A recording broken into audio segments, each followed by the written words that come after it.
వారెవ్వరూ లేరు. నీవు సృష్టి స్థితి లయములు గాలి వలె వ్యాపించి భూమి వలె చరాచర భూతకోటిని మోయిచున్నాడు. సూర్యుని వలె నీకంటే గనులు కానీ పూజ్యులు కానీ పవిత్రులు కానీ ఎవరూ లేరు.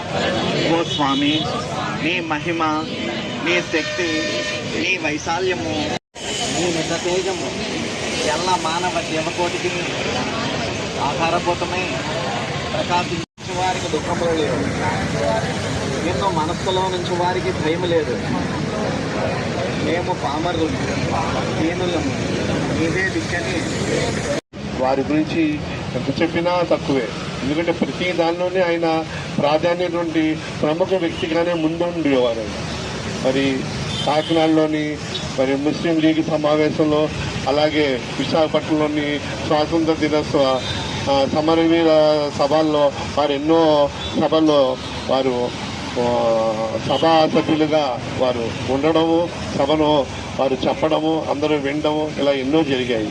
వారి యొక్క విశిష్టత చెప్పలేని విశిష్టత. అంత భారతదేశానికి ఒక వ్యక్తిగా, ఒక స్వాతంత్ర సమరవేదుడుగా ఎంతో అందరూ ఒక శక్తితో, ఒక భక్తితో పోరాడితే ఆయన ఒక కలంతో వారి యొక్క శక్తిని భారతదేశానికి చూపించి, అలాగే అష్టమ పీఠాధిపతిగా మన పీఠానికి ఎన్నో రచనలు, ఎన్నో సందర్భాలలో వారు ఎన్నో కృషి చేసినటువంటి విషయాలు మన ముందున్నాయి.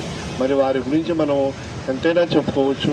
మరి ఈ సభకు అందరూ వచ్చారు కాబట్టి ఇక్కడ వారి యొక్క ప్రతిష్టత, వారి యొక్క ఇక్కడ చేసినటువంటి విగ్రహాన్ని మనం అందరూ ఇక్కడ వచ్చి దండ వేయడము, అలాగే ప్రతి సంవత్సరము ఈ సభను మనం అందరూ జయప్రదం చేయడము, వారి యొక్క విశిష్టతని మరి మనం జీర్ణించుకోవడం జరుగుతుంది. మరి ఇటువంటి మహాసభను మళ్ళా మనం ప్రతిసారి రావాలి, వచ్చి ఈ సభను చూసి మనందరం ఆనందించాలని చెప్పేసి నేను సభాపూర్వకంగా తెలియజేయడం జరుగుతుంది.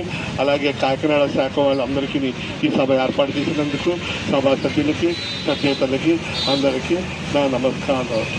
భక్తిమాలిది.